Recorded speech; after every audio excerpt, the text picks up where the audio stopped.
ಮಂಡ್ಯ ತಾಲೂಕಿನ ಹೆಬ್ಬಕೋಡಿ ಗ್ರಾಮದಲ್ಲಿ ದಿನಾಂಕ 21/2/2025 ಗ್ರಾಮದ ಯುವತಿ ವಿಜಯಲಕ್ಷ್ಮಿ ಎಂಬುವರು ಮಂಡ್ಯ ರೈಲ್ವೆ ನಿಲ್ದಾಣದಲ್ಲಿ ರೈಲಿಗೆ ಬಿದ್ದು ಗಾಯಗೊಂಡು ನಂತರ ಮರಣ ಹೊಂದಿರ್ತಾರೆ. ಈ ಪ್ರಕರಣಕ್ಕೆ ಸಂಬಂಧಪಟ್ಟಂತೆ ರೈಲ್ವೆ ಪೊಲೀಸ್ ಠಾಣೆಯಲ್ಲಿ ಈಗಾಗಲೇ ಪ್ರಕರಣ ಒಂದು UDR ಪ್ರಕರಣವನ್ನು ದಾಖಲು ಮಾಡಿಕೊಂಡು ರೈಲ್ವೆ ಪೊಲೀಸರು ತನಿಖೆ ಮಾಡ್ತಾ ಇರ್ತಾರೆ.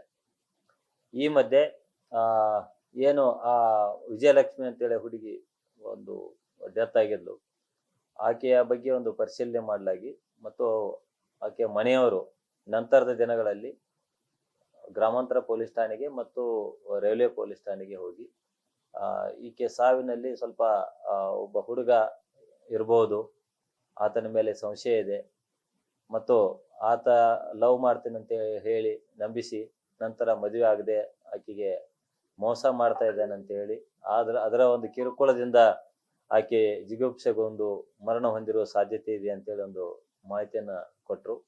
ಆ ಮಾಹಿತಿಯನ್ನು ಆಧರಿಸಿ ರೈಲ್ವೆ ಪೊಲೀಸರು ಈಗಾಗಲೇ ಒಂದು ಮೊಬೈಲನ್ನು ಸಹಿತ ಸೀಸ್ ಮಾಡ್ಕೊಂಡಿದ್ರು.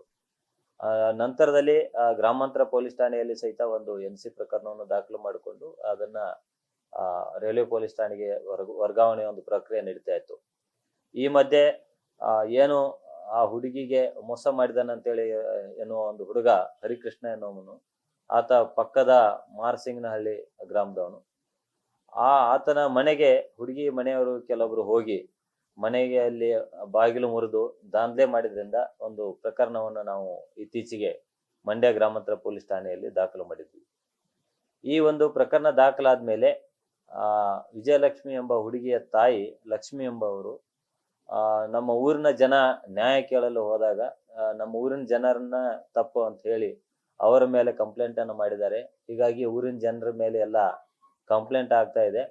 ಇದರಿಂದ ನೊಂದಿದ್ದೇನೆ ಮತ್ತು ನನ್ನ ಮಗಳಿಗೆ ಸಾವಿಗೆ ನಾನು ನೊಂದು ನ್ಯಾಯ ಕೊಡಿಸಿ ಅಂತ ಹೇಳಿ ಒಂದು ಡೆತ್ ನೋಟ್ ಅನ್ನು ಬರೆದಿಟ್ಟು ಅವರು ಸಹಿತ ನಿನ್ನೆ ಆತ್ಮಹತ್ಯೆ ಮಾಡ್ಕೊಂಡಿದ್ದಾರೆ.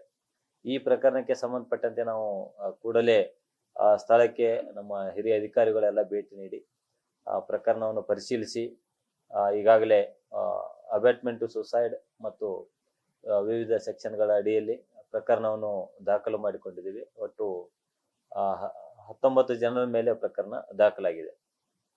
ಅದೇ ರೀತಿ ಇನ್ನೊಂದು ಪ್ರಕರಣವನ್ನು ಸಹಿತ ಗ್ರಾಮದವರು ದಾಖಲು ಮಾಡಿದ್ದಾರೆ. ಅದೇನಂತಂದ್ರೆ ವಿಜಯಲಕ್ಷ್ಮಿ ಎಂಬ ಹುಡುಗಿಯ ಸಾವಿಗೆ ಈತ ಹರಿಕೃಷ್ಣ ನಿರಂತರವಾಗಿ ಆಕೆಯ ಮೇಲೆ ಅತ್ಯಾಚಾರ ಮಾಡಿದ್ದ ಮತ್ತು ನಂಬಿಸಿ ಮೋಸ ಮಾಡಿದ್ದ.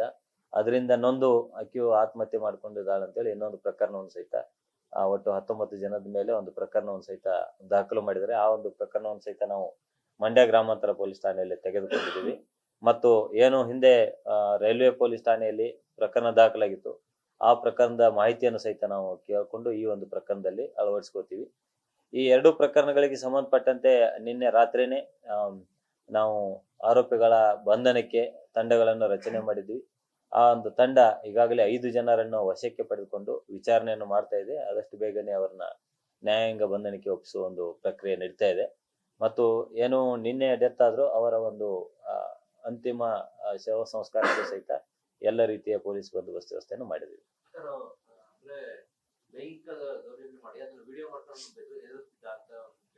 ಇಲ್ಲ, ಆ ಬಗ್ಗೆ ಹೇಳಿದ್ದಾರೆ. ಬಟ್ ಏನೋ ಒಂದು ಮೊಬೈಲ್ ಅನ್ನು ಸೀಸ್ ಮಾಡಿದ್ರು, ಅದ್ರದ್ದು ಇನ್ನೂ ಎಕ್ಸ್ಟ್ರಾಕ್ಷನ್ ಮಾಡೋದು ಬಾಕಿ ಇದೆ. ಮೊಬೈಲ್ ನಲ್ಲಿ ಏನಾದ್ರು ಇದೆ ಅಂತ ಹೇಳಿ ಅವಳ ಮೊಬೈಲು.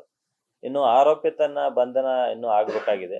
ಪ್ರಮುಖ ಆರೋಪಿ ಅಂದ್ರೆ ಆ ಹುಡುಗ, ಆತನ ಬಂಧನ ಆದ್ಮೇಲೆ ಇನ್ನಷ್ಟು ಹೆಚ್ಚಿನ ಮಾಹಿತಿಯನ್ನು ನಾವು ಕಲೆ ಹಾಕ್ಬೋದು. ಮತ್ತು ನಿನ್ನೆ ಇನ್ಸಿಡೆಂಟ್ ಆದ ತಕ್ಷಣ ನಾವು ಸಹಿತ ಈ ಒಂದು ಪ್ರಕರಣವನ್ನು ಗಂಭೀರವಾಗಿ ತೆಗೆದುಕೊಂಡಿದ್ವಿ.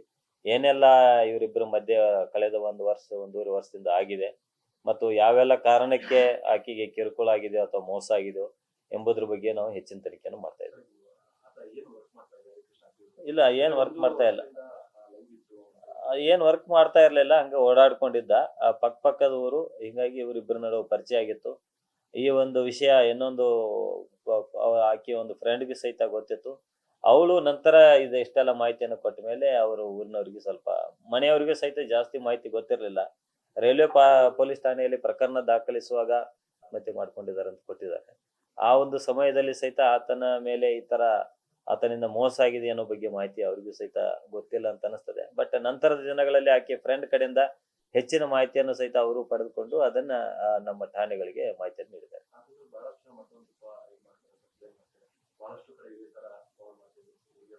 ಅದೇ ನನಗೆ ನಿನ್ನೆ ಕೆಲವು ಗ್ರಾಮಸ್ಥರು ನನಗೂ ಸ್ವಲ್ಪ ಮಾತಾಡಿದ್ರು. ಹಿಂದೇನು ಸಹಿತ ಈತ 4-5 ಹುಡುಗಿಯರಿಗೆ ಇದೇ ರೀತಿ ಮೋಸ ಮಾಡಿದಾನೆ, ಆತನ ಬಗ್ಗೆ ಹೆಚ್ಚಿನ ಒಂದು ವಿಚಾರಣೆ ಅಗತ್ಯ ಇದೆ ಅಂತ ಹೇಳಿದ್ರು. ಅದನ್ನು ಸಹಿತ ನಾವು ಎಲ್ಲ ರೀತಿಯಿಂದ ತನಿಖೆ ಮಾಡ್ತಾ ಇದ್ದೀವಿ.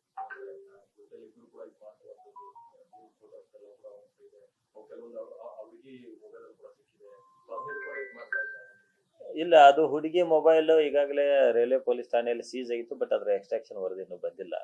ಅದನ್ನ ಬಂದ ಮೇಲೆ ನಮ್ಮ ಕೇಸ್ನಲ್ಲಿ ಸಹಿತ ನಾವು ಅದನ್ನ ತನಿಖೆ ಮಾಡ್ತೀವಿ. ನ್ಯೂಸ್ ಫಸ್ಟ್ ನಿರ್ಭೀತಿಯಿಂದ ನಿಮ್ಮ ಪರವಾಗಿ.